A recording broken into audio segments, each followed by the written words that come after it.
I staged for 11 years. Before that, I was staging too, helping people get their houses ready for sale. But to actually own, successfully staged, I started that company when I was 59. I'm 75 now, and I retired it when I was 70. Because it's a really, really hard business, and I'll explain more about that later. You have to have a lot of energy to be in this business.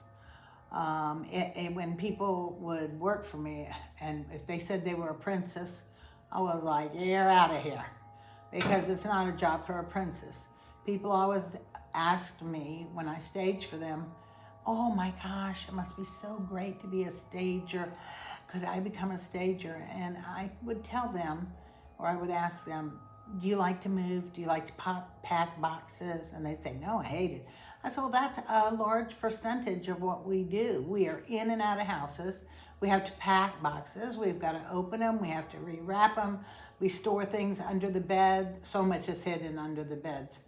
But I'm going to go into the good part of it.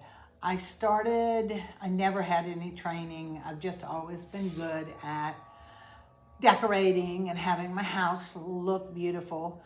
I think I also did hair for 25 years, and I also helped other people with their homes along the way, and I designed jewelry for a decade. So it's one of those things. I always did arts and crafts. I just loved using my hands. Can I use a screwdriver or a drill? Hell no. I'm just like so right-brained. It kills me sometimes. I wish it was a little bit more even, but it's not, so whatever. I got into staging. I had been in real estate for about 9 years, and I already was, when I do open houses, I would rearrange while the people were gone. They'd come home and go, hey, where's our toaster? Oh, where's this? Where's that? I was already, just couldn't stand to sit still, and I was already making their homes look better. I had a girlfriend that asked me if I could help a friend that had tried to sell his home for 2 years, and he would just give up. He would try for a couple months, then give up, and then he would rent it, and then he'd get the rent around, then he'd try again, and he just couldn't sell it. And she felt like I could go in there as an agent and help. So I went in. It was my very first house that I staged, the whole house. And I gave him suggestions, and at the time, I said, the house was just tired looking. Do you know when you go in a house and it's just tired, it's worn out, and the energy was stagnant? So I picked out a paint color for a wall that would just give it some oomph, and I took down the old chandelier in the kitchen over the kitchen table, actually. It looked like fake stained glass. And we just hung up a really pretty, not even anything that plugged in, but it was a wrought iron big piece that held candles, and it just really set the room off. I said to him also, we're going to list your house for $10,000 more. He thought it was crazy, because he said, I can't even get whatever he was asking at the time. I can't even get that. I said, trust me. I know when I'm done with it, it's going to look fabuloso. And it did. I brought in an oriental rug to put on top of his rug so that it looked classier. It punched up the color. He did paint the accent wall. And then I did my magic. And that was my first house. It sold within 2 weeks for the asking price. So he was a believer, so was I. So that's kind of how I started. And, it's scary taking that jump, but I've always felt confident in what I do. If you're one of those people that people are always saying, oh, you look so well put together. Oh, you look so pretty. Oh, your house is so nice. Then you have a natural aptitude for staging business. If you have to ask people, oh, is this too big or too little, or is my lamp wrong, or you're probably not for that business. And it's funny, I was in the business, the actual staging business, for 11 years. Not one time did anybody ask me about my credentials. Did you go to school for it? Do you have a degree? No. Have high school. That was it. But I went right into hair around 30, and I did hair for 25 years, had my own hair shop. So I love making people beautiful. I love making houses beautiful. So you've got to consider that. Do you have that natural aptitude? Because it might be a great business for you. But it is a lot of hard work. I thought I got started, I actually started there. My ex-boyfriend and I were interested in maybe flipping a home. And so we went to this little thing that was advertised where this couple was going to flip the house, and you could watch the different stages that it went through. And we had joined this organization that was called TRIG, Tidewater Real Estate Investment Group.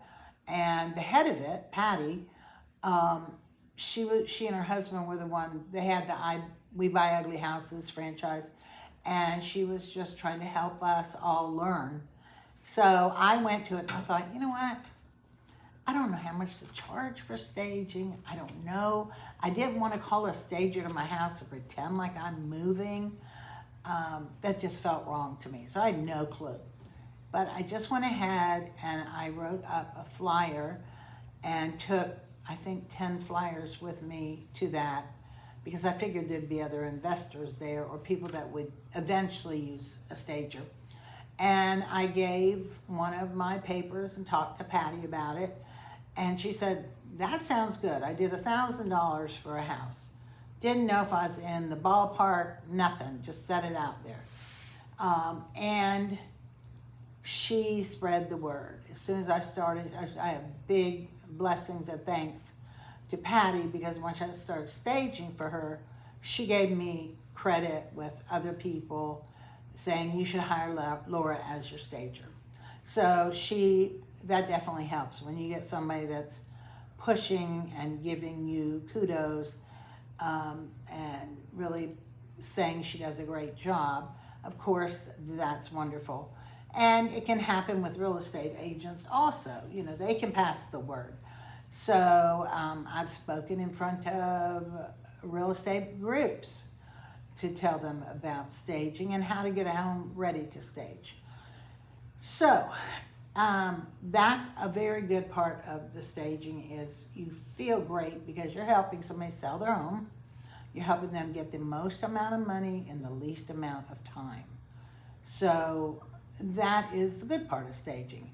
Along with staging, you'll also be called upon to maybe just go help somebody, and I still do these, get their house ready for sale. You're not taking in furniture, because I definitely didn't want my items to be used.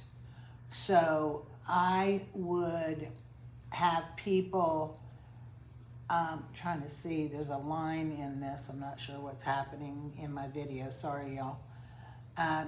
I would do pre-selling consults, and then I still do them. And that's just where you go in and you really help a person get their house ready for sale. There's a lot of rules to that. Those things you can learn. I have probably done 1,000 homes in total. I'm gonna have to stop this. So you also, that would be part of a job of a stager, would be to go and assist people in getting their homes prepared. And I always had a set of suggestions to give to people. And I think if you look at one of my last videos, I talked about things you should do to prepare your home for sale. So that's fun. You also will be called upon for people that just really need you to help their home as a decorator, because once you're in the business, doesn't matter that you don't have a degree or anything like that. If you're good at decorating, they'll hire you to go out and shop to make their home look better. I remember the first time that I did that, I was so excited because I was getting paid an hourly fee to shop. Woo! Yes, ma'am. Yes, sir. I will take that. But you have a different responsibility then, because now you have to think about, you've previewed their house. Now you have to think about, are they going to like this? And you're trying, people all have different tastes. So I've been pretty lucky on that. And I always say, well, if there's something you don't like, I can take it back to the store. No problem. So you set your fee per hour to help out. I get $75 an hour when I'm just doing a pre-selling consult or helping somebody out, just getting their house ready. But you do get so much personal reward from staging, giving advice, helping people understand their home. I know one lady, I went in her house and within 10 minutes I had rearranged her living room. She started crying. She's like, I've lived here 5 years and I've never been able to figure this room out. She said, you've been here a few minutes and you already made it look beautiful. So you never know. And then one time, sorry about that, I was thirsty. One time I went into a home and it was so crowded with stuff. And the agent had sent me there and paid for it. And I just kept saying, this needs to go out, this needs to go out, this needs to go out. And so I think she ended up telling me that the husband took 5 truckloads of stuff out. And once he got everything out, she loved her house so much she didn't want to sell, which I felt really bad because the agent had paid me to go there, get it ready for market. And she stayed for 2 more years. She just loved the way her house looked. So you never know what you're walking into when you do stuff like that. And then I've had people that just, maybe their house is